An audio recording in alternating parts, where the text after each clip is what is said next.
One. तो आज की क्लास में अपन जो है चरक संहिता का जो सूत्र स्थान है वो अपन स्टार्ट करेंगे। ओके। तो नाउ स्टार्ट करते हैं आज का जो क्लास है। तो इसको मैं बेसिक आपका जो जैसे कि 12 चैप्टर है वही अपन देखेंगे। ठीक है, आपके सिलेबस के अकॉर्डिंग ही अपन इसे पढ़ेंगे।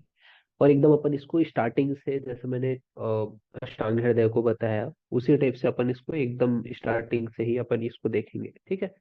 तो यहाँ पे अपन स्टार्ट करते हैं बेसिक इसका पार्ट। अपने को क्या है, जो सूत्र स्थान है उसके अंतर्गत टोटल कितने चैप्टर है? टोटल जो है 30 चैप्टर है। ठीक है, पहले तो अपन इसका ओरिजिन देखेंगे कि चरक संहिता संहिता आया कैसे। ठीक है, बाकी इसका हिस्ट्री वाला पोर्शन अपन कवर नहीं करेंगे, रीजन में क्योंकि हिस्ट्री वाला जो टॉपिक है वो आपका अब चेंज हो गया है, वो किस में आ गया, आपका संस्कृत में आ गया है। तो उसको संस्कृत के अंतर्गत आपको पढ़ना है। लेकिन जो बेसिक इंट्रोडक्टिव पार्ट है वो तो हमें पढ़ना ही पढ़ना है। ठीक है। तो यहाँ पे अपन चरक संहिता अपन देखेंगे जिसमें से सूत्र स्थान जो है जो आपके एग्जाम में है। ठीक है, उसमें से टोटल 30 चैप्टर है, लेकिन इसमें से सिर्फ 1 से लेकर के 12 तक का जो चैप्टर है वो आपको पढ़ने हैं, जिनसे एमसीक्यू बेस्ड क्वेश्चन आपके आने का पूरा जो है पूरा आता है। ठीक है, इससे भी मतलब मान के चलो 50% आपका वेटेज यहाँ पर से आपका रहेगा ही रहेगा। जैसे 50 नंबर का मान के चलो अष्टांग हृदय के सूत्र स्थान से उठ रहा है, तो वैसे ही 50 नंबर से आपका चरक संहिता से उठेगा ही उठेगा। ठीक है, तो यहाँ पे अपन ये जो क्लास है वो स्टार्ट करते हैं।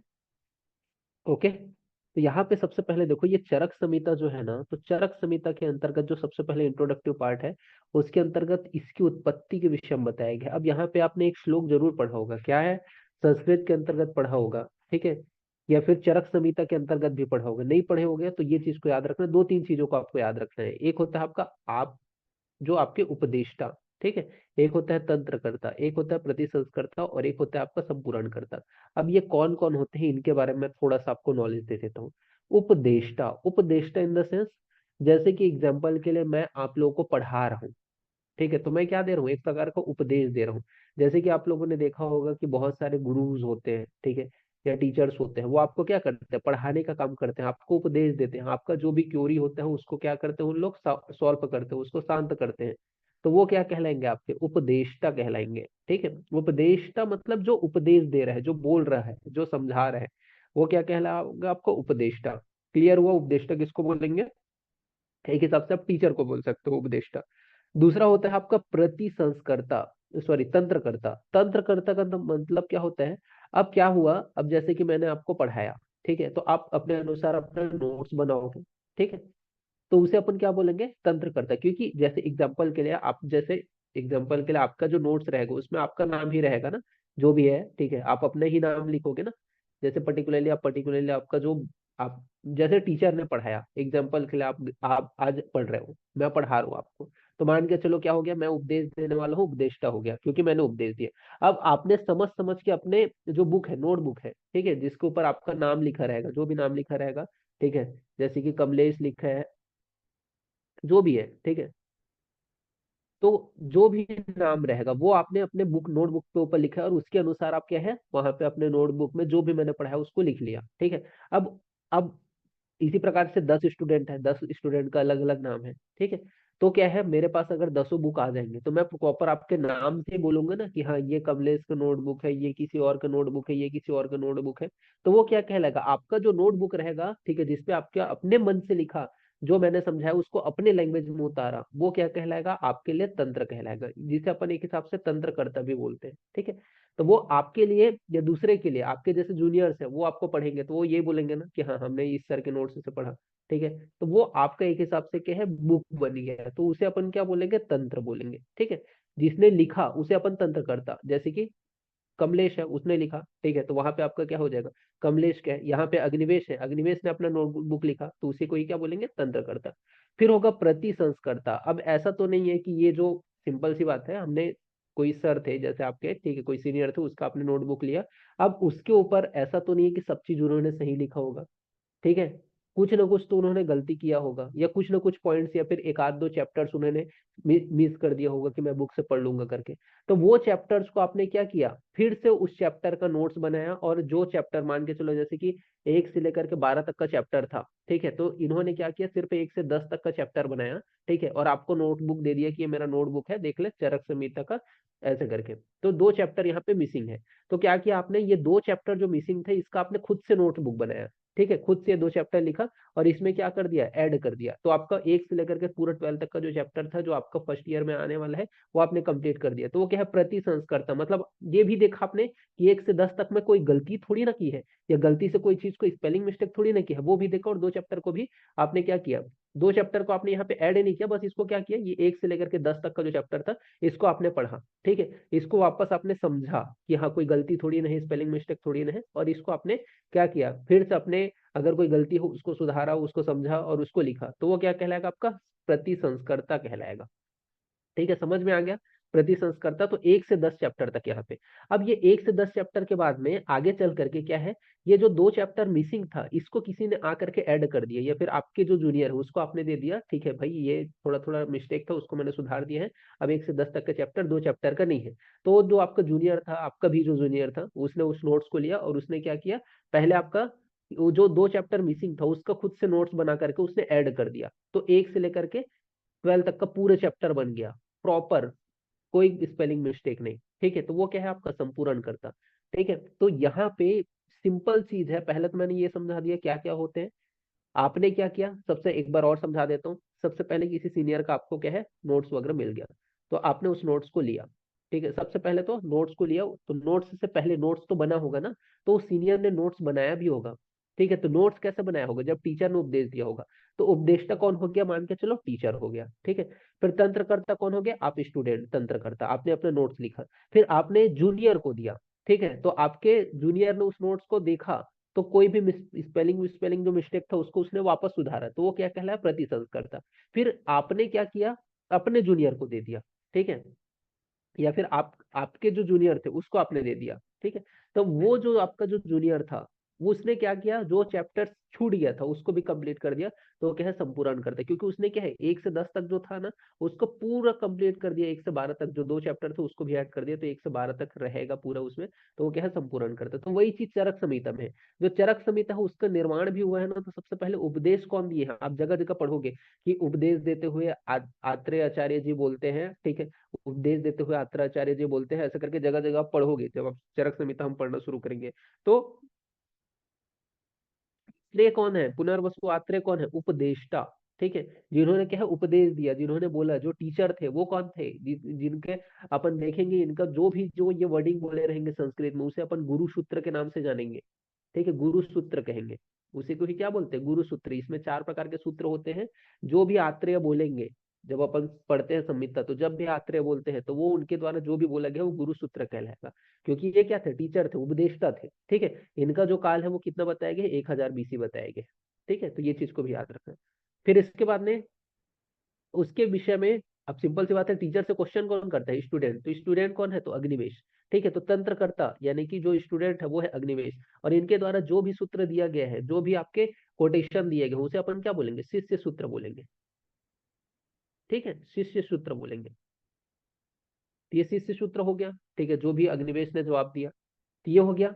इसके बाद में अग्निवेश का जो तंत्र इधर उधर था, या फिर इसके नोट्स थे वो इधर उधर पड़े हुए थे, उसको कलेक्ट किसने किया, चरक ने किया। ठीक है, तो इन्होंने जो भी सूत्र दिया चरक ने आपका पर्टिकुलरली, उसे अपन क्या बोलेंगे, प्रति संस्कर्ता सूत्र बोलेंगे।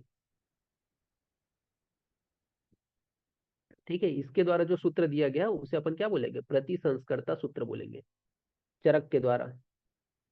क्लियर हुआ। कौन थे चरक, तो उन्होंने जो अग्निवेश जो स्टूडेंट थे, ठीक है, जिनके, सिंपल सी बात है, तंत्र करता अगर आपको पूछे एग्जाम में क्वेश्चन कैसे आएगा, ये सारी चीज तो आपको पता समझ में आ गया। एग्जाम में क्वेश्चन कैसे पूछा जाएगा कि चरक संहिता के उपदेष्टा कौन थे, तो उपदेष्टा से अपने दिमाग में याद रखना, टीचर आ जाए तुरंत, और टीचर कौन थे तो आपको धड़ से याद आएगा कि हाँ पुनर्वसु आत्रेय थे। ठीक है, इसी प्रकार तंत्रकर्ता करके सीधा क्वेश्चन पूछा जाएगा कि चरक संहिता के तंत्रकर्ता कौन थे करके। ठीक है, तो चरक संहिता के तंत्रकर्ता यानी कि जिन्हों का नोट्स था, उनका नाम क्या था, अग्निवेश था।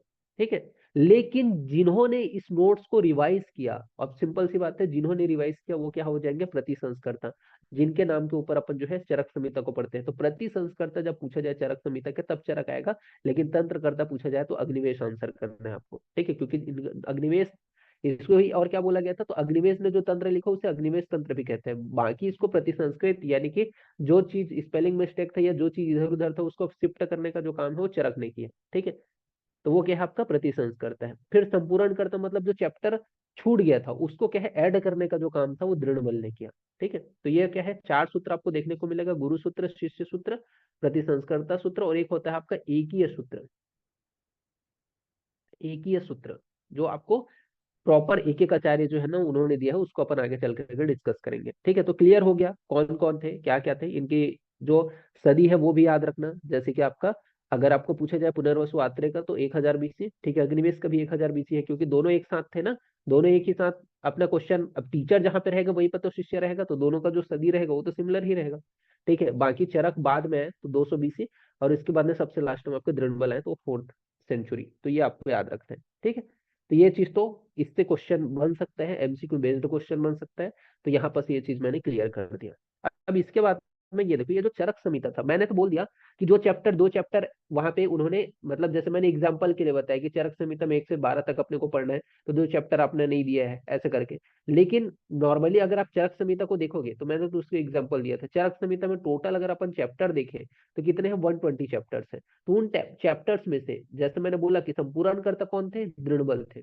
ठीक है, तो संपूर्णकर्ता कौन थे, दृढ़बल थे, और उन्होंने कितने जो चैप्टर्स है उन्हें पूरित किया उसके विषय में अपन यहाँ पे देखेंगे। ठीक है, तो चरक संहिता, अब इसके ऊपर क्या है, बहुत सारे टीकाएं भी लिखी गई है। टीकाएं का मतलब क्या होता है, जैसे कि आप एनाटॉमी का बुक पढ़ते हो, ठीक है, एनाटॉमी का अगर आप बुक पढ़ते हो, या फिर आप कोई भी बुक ले लो, ठीक है, आप फिजियोलॉजी का ले लो, एनाटॉमी का ले लो, तो उसका एक ही बुक बस पढ़ते हो का, बीडीसी, बहुत सारे बुक्स आते हैं बीडीसी के अलावा। ठीक है, तो वो क्या है, एक प्रकार की टीकाएं है जो मेन संहिता से लेकर के अलग अलग जो आचार्य थे, ठीक है, उन्होंने अपने अपने अनुसार लिखा है, जैसे अलग अलग डॉक्टर्स थे उन्होंने अपने समझ के अनुसार लिखा है, तो उसको क्या बोलते हैं, टीकाएं। तो टीकाओं की संख्या कितनी है ये बस याद रखना, 43 टीकाएं हैं। ठीक है, जिसको अपन ये बोल सकते हैं, जैसे ये मेन बुक है, अब इस बुक के और बहुत सारे लोग पढ़ेंगे अपने समझ समझ के अनुसार और लिखेंगे, तो वो क्या कहलाएंगे, आपके टीकाकार। ठीक है, तो टीकाएं टोटल 43 है।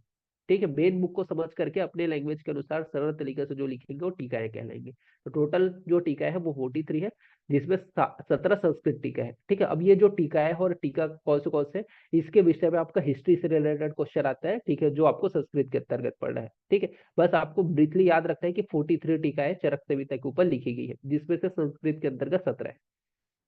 अब ये जो दृढ़बल थे इनके बारे में थोड़ा सा अपन डिस्कशन कर लेते हैं। दृढ़बल के विषय में आपको बुक में लिखा हुआ दिखाई देता है, इनके जो पिता है उनका नाम क्या था, तो कपिल बलि। कभी एमसीक्यू में पूछा जा सकता है कि कपिल बलि के पुत्र का नाम क्या है, ऐसे करके पूछा जाएगा, तो याद रखना है दृढ़बल है जो संपूर्ण करता थे।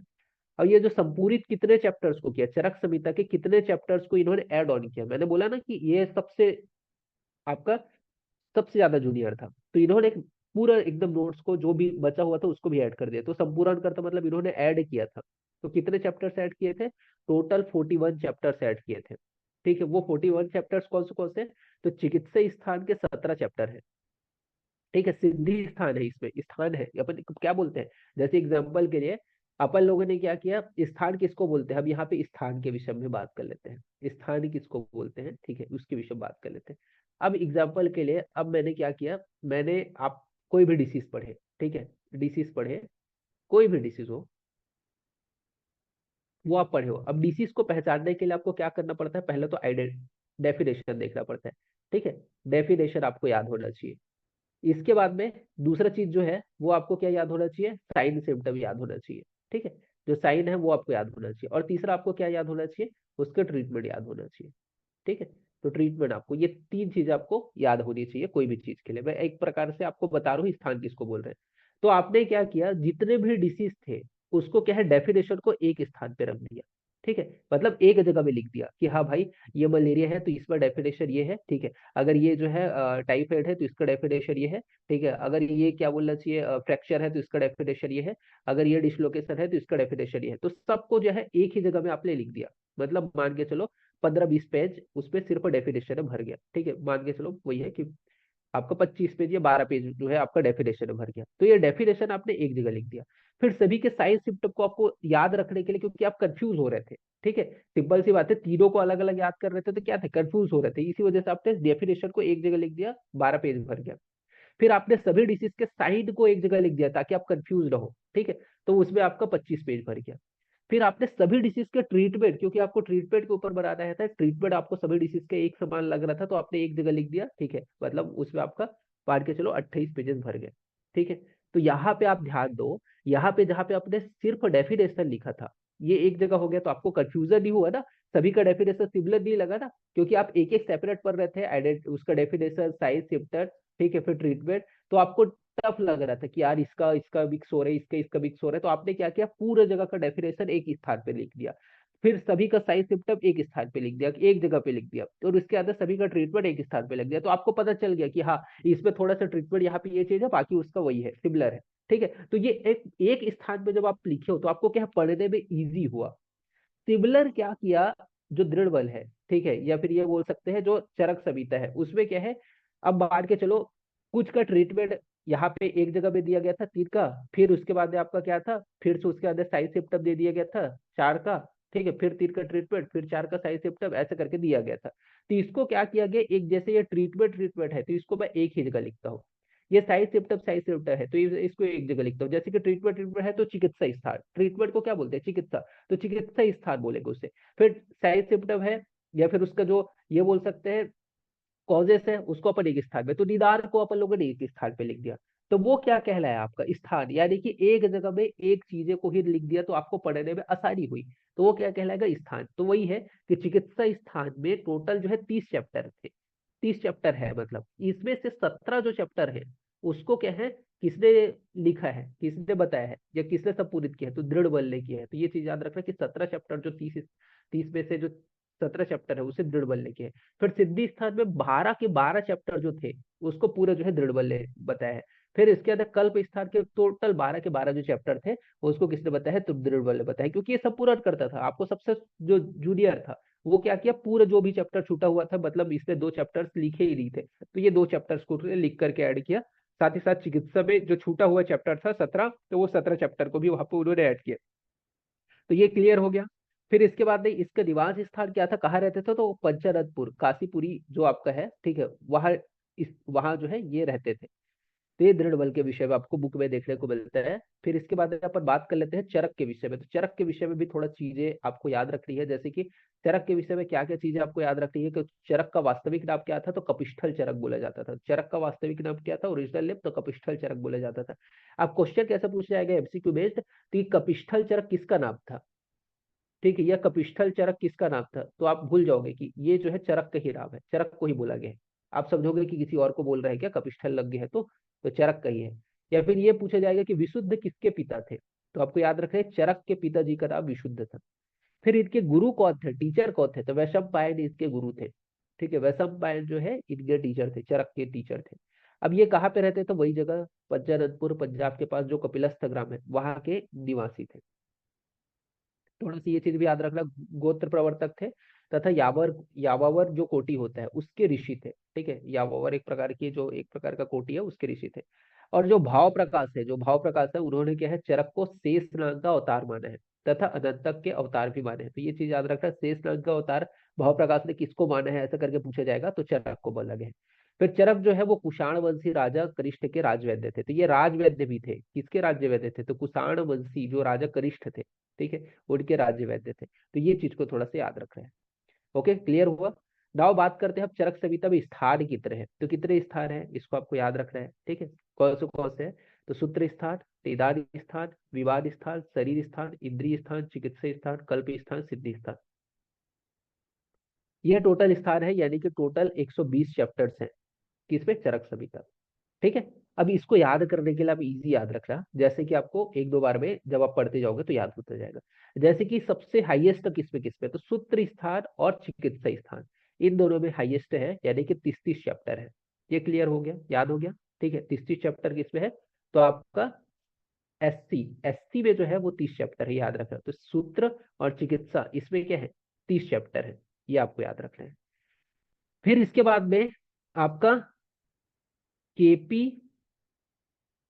आई, ठीक है, या फिर केपी केपी आई केपी में कितने हैं, 12 चैप्टर है। आई केपी से इंद्रिय स्थान, ठीक है, आई से आपका इंद्रिय स्थान, फिर के से आपका कल्प स्थान, फिर पी से आपका सॉरी एस है, तो एस से आपका क्या है, आपका सिद्धि स्थान। ठीक है, तो आई के एस या फिर एस के आई करके याद करो, एस के और आई, ठीक है, एस के आई करके याद रखोगे तो आसानी से याद होगा। तो एस से आपका क्या हो जाएगा, सिद्धि स्थान हो जाएगा, के से आपका कल्प स्थान और आई से आपका इंद्रिय स्थान। तो इसमें आपके टोटल कितने हैं, 12 चैप्टर हैं। फिर इसके बाद में जो भी बच जाता है, चाहे वो आपका निदान हो, विमान हो, ठीक है, और आपका शरीर हो, इनमें टोटल कितने हैं, 8-8 चैप्टर हैं। ठीक है, तो ये क्लियर हुआ। तो टोटल कितने चैप्टर्स हो गए, तो टोटल 120 चैप्टर्स यहाँ पे आपके हो गए। तो ये चीज आपको याद रखना है। तो टोटल 120 चैप्टर है। अब इसमें से आपका जो एग्जाम में आने वाला है वो सूत्र स्थान को आपको पढ़ना है बस अभी फिलहाल के लिए, ठीक है। तो ये भी थोड़ा ब्रीफली नॉलेज रहना चाहिए जो आप पढ़ रहे हो। तो ये जो आपका है, तो 1 से लेकर के 12 तक का जो चैप्टर है वो आपके सूत्र स्थान के अंतर्गत आता है, जिसको आपको पढ़ना है। अब इसमें से ये जो 30 चैप्टर सूत्र स्थान में बताए गए, इनमें से स्टार्टिंग के जो 1 से लेकर के 28 तक के जो चैप्टर है ना, उनको चतुष्क के फॉर्म में रखा गया, यानी कि 7 चतुष्क हैं। और 2 जो है वो संग्रह द्वय है, मतलब ये जो लास्ट के 2 चैप्टर बच जाते हैं उसको संग्रह द्वय के नाम से जाना जाता है। अब यहाँ पे चतुष्क का मतलब क्या होता है, अब ये 7 चतुष्क ही क्यों बोला गया है, ठीक है। तो आप 28 इसको जब भागित देते हो तो क्या होता है, 7 से आपका कट जाता है, ठीक है। तो 7, यानी कि हर एक के अंतर्गत कितना आ रहा है आपका, 4 चैप्टर आ रहे हैं। 7 बोला गया है ना, ठीक है। अब सप्त चतुष्क, सप्त मतलब 7 तो क्लियर हो गया। अब हर में के अंतर्गत क्या है, 4 चैप्टर आ रहे हैं, मतलब एक चतुष्क के अंतर्गत पहला, दूसरा, तीसरा, चौथा, ये आपका आ गया। फिर दूसरा चतुष्क के अंतर्गत पांचवा, छठवा, सातवां, आठवां, ये 4 चैप्टर आ गए। ऐसे करके टोटल 7 चतुष्क है। तो 7 इंटू जब आप 4 करोगे तो क्या होता है, 28 होता है, ठीक है। तो ये जो 28 चैप्टर है ये जो है सप्त चतुष्क में, यानी कि एक चतुष्क के अंतर्गत 4 चैप्टर को रखा गया है। चतुष्क का मतलब क्या हो गया, 4, ठीक है। तो 7 चतुष्क का मतलब 7 बार 4 है, ठीक है। तो ये चीज आपको याद रखना है। तो और लास्ट का जो 2 बच जाता है उसको संग्रह द्वय के नाम से रखा गया। अब ये चतुष्क के अंतर्गत क्यों रखा गया है, ये भी अपन थोड़ा डिस्कस कर लेते हैं। ये जो सप्त चतुष्क यहाँ पे बताया गया है इसको याद करना है, ठीक है। मतलब जैसे कि भेषज चतुष्क के अंतर्गत क्या होगा, जो ट्रीटमेंट नहीं बोल सकते, जो भेषज है, जो औषधि है, उसके बारे में बताया जाएगा। स्वास्थ्य चतुष्क के अंतर्गत जो स्वास्थ्य से रिलेटेड जो वर्णन है, दिनचर्या वगैरह, उसके विषय में बताया जाएगा। निर्देश चतुष्क के अंतर्गत कौन सी चीजों का इंडिकेशन बताया गया है, क्या क्या चीजें करनी चाहिए उसके विषय में बताया गया है। कल्पना चतुष्क के अंतर्गत जो आपको विभिन्न प्रकार की जो कल्पना है, ठीक है, मतलब मेडिसिन के विभिन्न प्रकार के प्रिपरेशन है वो आपको देखने को मिलेगा। रोग चतुष्क के अंतर्गत जो रोग के आपके डिफरेंट टाइप्स हैं, ठीक है, कितने प्रकार की संख्या है वो आपको देखने को मिलेगा। योजना चतुष्क के अंतर्गत विभिन्न योजनाओं के विषय में देखने को मिलेगा। अन्नपान चतुष्क के अंतर्गत अन्नपान के विषय में देखने को मिलेगा। बट आपको सिर्फ आपका जो फर्स्ट ईयर का जो सिलेबस है उसमें सिर्फ 3 ही है, जो आपका भेषज, स्वस्थ और निर्देश। बट आपको याद पूरा रखना है, क्योंकि इन फ्यूचर तो आप पढ़ोगे ही पढ़ोगे चरक संहिता। तो इसको कोड को याद रख लेना, तो भेषनी करो योजना अन्नपान की, इस कोड से आपको ये जो चतुष्क है वो याद हो जाएंगे। भे से आपका क्या हो जाएगा, भेषज चतुष्क, ठीक है। स से हो जाएगा स्वास्थ्य चतुष्क, नी से हो जाएगा निर्देश चतुष्क, क से हो जाएगा कल्पना चतुष्क, रो से हो जाएगा रोग चतुष्क, योजना से हो जाएगा योजना चतुष्क, और अन्नपान से हो जाएगा अन्नपान चतुष्क। तो आपके में सिर्फ भेषज चतुष्क जिसके अंतर्गत 1 से लेकर के 4 तक के चैप्टर आते हैं। फिर स्वास्थ्य चतुष्क जिसके अंतर्गत आपका 5, 6, 7, 8 चैप्टर आते हैं। और इसके अंदर निर्देश चतुष्क जिसके अंतर्गत 9 से लेकर के 12 तक के जो चैप्टर आते हैं वो आपके हैं, ठीक है, जो आपको पढ़ना है। तो ये 3 चतुष्क को मेनली अपने को पढ़ना है, ठीक है, जिसके विषय में आपके एग्जाम में पूछे जाएंगे, ठीक है। तो पर्टिकुलरली पूरे सप्त चतुष्क के नाम याद रखो कि इसको 2-3 बार ये कोड जो है ये कोड है, ठीक है, ये कोई पढ़ाने का नहीं है। तो भेषनी करो योजना अन्नपान की, तो भेषज चतुष्क, स्वस्थ चतुष्क, निर्देश चतुष्क, कल्पना चतुष्क, रोग चतुष्क, योजना चतुष्क, अन्नपान चतुष्क, इस प्रकार से यहाँ पे आपका बताया गया। तो इसको आपको याद रखना है। क्लियर हुआ। नाउ नेक्स्ट अपन आगे बढ़ते हैं। अब यहाँ पे देखो, ये जो चरक संहिता है इससे रिलेटेड कुछ चीजों को और याद रखना है। जैसे कि चरक संहिता के विषय में आपको याद रखना है, इसमें श्लोकास की संख्या कितनी है, तो श्लोकास जो है वो 12,000 श्लोकास है, ठीक है। सूत्र कितने हैं अगर ये पूछा जाए तो सूत्र जो है 9,295 सूत्र है, ठीक है। योग कितने हैं, टोटल कितने योग का बताएगा हम, योग। अब यहाँ पे श्लोक और सूत्र दोनों अलग अलग हो जाते हैं। जैसे कि सूत्र मैंने बोला तो सूत्र मतलब आचार्य चरक ने जो बोला, जो आपके, जैसे मैंने बोला कि अग्निवेश ने जो बोला, ठीक है, अग्निवेश का जो हो जाएगा, ठीक है, गुरु का जो हो जाएगा, ठीक है, गुरु ने जो बोला, एक ये सूत्र एक आचार्य ने जो बोला। इसी प्रकार से प्रतिसंस्कर्ता सूत्र। तो ये इस प्रकार से जो आपके पर्टिकुलरली एक एक चीज को बोला गया वो आपके हो जाएंगे, वो क्या है आपके श्लोक के ही फॉर्म में रहेंगे। तो लेकिन वो पर्टिकुलरली एक पर्सन के द्वारा बोला जाएगा तो वो क्या है आपका सूत्र कहलाएगा। और श्लोक किसको बोलेंगे तो रैंडमली और उसके एक्सप्लेनेशन के लिए और कुछ छोटा सा कोटेशन वगैरह दे दिया गया है तो वो श्लोक कहलाएगा, ठीक है। या फिर और कोटेशंस हैं या फिर और थोड़ा बहुत एक्स्ट्रा कोटेशंस है तो वो श्लोक कहलाएगा। श्लोक जो है वो 12,000 है। सूत्र जो है, जो आपके एक ही सूत्र, जैसे 4 प्रकार के सूत्र हमने पढ़ा, तो वो जो है आपके 9,295 यानी कि 9,295 है। फिर योग यानी कि कितने प्रकार के जो चिकित्सकीय योग हैं वो बताए गए हैं, ठीक है। जो मेडिसिन हैं जिनके अपन कंपोजिशन यूज कर सकते हैं, तो वो टोटल आपके 1950 है, ठीक है। तो ये चीज याद रखते हैं। फिर चरक संहिता के अंतर्गत टोटल कितने देश का आपको देखने को मिलेगा, ये जो आचार्य और जो गुरु है इनका जो संवाद है अग्निवेश और पुनर्वसु आत्र, ये जो है अलग अलग देशों में जाकर के ये चीज का वर्णन किए हैं, ठीक है, चरक संहिता को लिखे। तो टोटल 14 देश का नाम जो है वो वर्णन देखने को मिलेगा। आचार्य कितने हैं तो आप देखोगे कि डिफरेंट डिफरेंट आचार्यों का नाम भी देखने को मिलता है। तो टोटल 68 आचार्यों का जो वर्णन है वो चरक संहिता में देखने को मिलता है। चैप्टर्स कितने हैं तो 120 चैप्टर्स यहाँ पे बताए गए हैं। ये क्लियर हुआ। फिर इसके बाद नेक्स्ट अपन आगे बढ़ते हैं। अब यहाँ पे आपका जो संभाषा है, तो संभाषा मतलब होता है सेमिनार, ठीक है। तो संभाषा है उसके विषय में भी आपके एमसीक्यू में जो क्वेश्चन आ सकता है। तो कितनी संभाषाएं हैं ऐसे करके, तो टोटल 7 संभाषाएं आपको चरक संहिता के अंतर्गत देखने को मिलेगा। सेमिनार इन द सेंस, अब कैसा हुआ कि आपके बहुत सारे टीचर हैं, ठीक है, एक ही सब्जेक्ट के टीचर हैं, अब एक जगह में खड़े हो जाकर के कोई एक टॉपिक के ऊपर डिस्कशन करते हैं, तो वो क्या कहलाएगा, आपका सेमिनार कहलाएगा, ठीक है। तो वो चीज है कि सेमिनार्स कितने हुए हैं, ये संभाषा जिसे अपन बोलते हैं कितने हुए हैं, तो 7 हुए हैं, जिसमें के अंतर्गत कौन से चैप्टर में हुए हैं ये चीज बताया गया कि सूत्र स्थान का जो 4 चैप्टर है कौन सा, तो पहला चैप्टर में संभाषा हुई है, 12वां चैप्टर में हुई है, फिर 25वां, फिर 26वां। ये जो चैप्टर्स है यहाँ पे आपको सेमिनार्स का वर्णन मिलता है। फिर इसके अंदर शरीर स्थान का जो 2 चैप्टर है, थर्ड एंड सिक्स, इसमें आपको सेमिनार का वर्णन मिलता है संभाषा का। और सिद्धि स्थान का 11वां जो चैप्टर है वहां पे आपको संभाषा का वर्णन मिलता है। तो ये चीज को याद रखना, ये संभाषा के विषय में यहाँ पे आपका बताया गया है, ठीक है। तो पूछा जा सकता है ये चरक संहिता में टोटल कितने संभाषाएं हुई है करके, तो आपको याद रखना है टोटल 4 संभाषाएं यहाँ पे आपको वर्णन मिलता है। अब सूत्र के विषय में बात कर लेते हैं। तो जैसे मैंने बताया कि चरक संहिता में टोटल कितने सूत्र हैं, तो 4 सूत्र हैं। कौन से हैं, एक आपका गुरु सूत्र है जो किसके द्वारा, पुनर्वसु आत्रेय के द्वारा बोला गया, स्टार्टिंग में ही मैंने डिस्कस कर दिया, ठीक है। अब यहाँ पे इस नोट्स का पासवर्ड भी मैं आप लोगों को बता देता हूँ। क्या रहेगा इस नोट्स का पासवर्ड जो है, वो आपका रहेगा 2CH J, ठीक है। अगेन मैं एक बार लिख देता हूँ, क्या रहेगा, तो 2CH J, इसको आपको टाइप करने पे ये नोट्स खुल जाएगा, ठीक है। तो यहाँ पे आपका ये चीज बताया गया है। साथ ही साथ क्या बोला गया है, तो जो शिष्य सूत्र है, तो शिष्य सूत्र के अंतर्गत क्या आ जाएगा, तो जो अग्निवेश है उसने जो भी लिखा वो आपका क्या है, ये पूछा, वो शिष्य सूत्र है।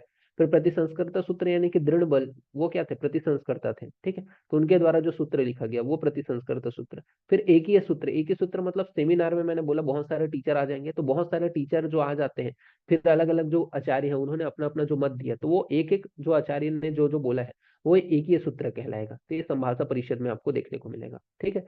फिर उसके बाद में आत्रेय जो थे उनके विषय में पूछा जाता है कि कितने प्रकार के आत्रेय का वर्णन मिलता है चरक संहिता में, ठीक है। तो पुनर्वसु आत्रेय तो एक है, इसके अलावा भी 2 और आत्रेय आपको देखने को मिलते हैं। कौन से, तो टोटल अगर आपको पूछा जाए चरक संहिता में कितने आत्रेय का वर्णन है, 3 प्रकार के आत्रेय का वर्णन है। पहला आपका कौन सा है, तो पुनर्वसु आत्रेय। दूसरा आपका है कृष्ण आत्रेय, जिनका वर्णन आपको सूत्र स्थान के 11 चैप्टर में देखने को मिलता है। और तीसरा है आपका भिक्षु आत्रेय, जिनका वर्णन जो है आपको सूत्र स्थान के 25th चैप्टर के अंतर्गत देखने को मिलता है।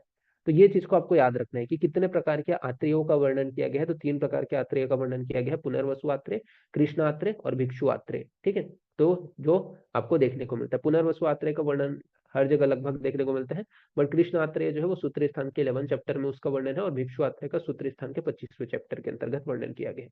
तो ये बेसिक इंट्रोडक्टिव पार्ट है, ठीक है। अब नाउ इसके बाद नेक्स्ट जो क्लास होगा उसमें अपन फर्स्ट जो चैप्टर है वो अपन स्टार्ट करेंगे, और साथ ही साथ मैं ये जो चतुष्क है उसको मैं थोड़ा सा और ब्रीफली बता दूंगा। 3 चतुष्क जो स्पेशली आपकी एग्जाम से रिलेटेड है उसको मैं बता करके आपका जो फर्स्ट चैप्टर है वो स्टार्ट करूंगा। तो अभी के लिए आई होप आप लोगों को सबको समझ में आया होगा, ठीक है। और प्रॉपर जो सेशन है वो लेते रहो, ठीक है। इसके बाद में नेक्स्ट जो क्लास रहेगा उसमें अपन इस चैप्टर को स्टार्ट करते हैं। तो अभी के लिए इतना ही, ठीक है। Thank you.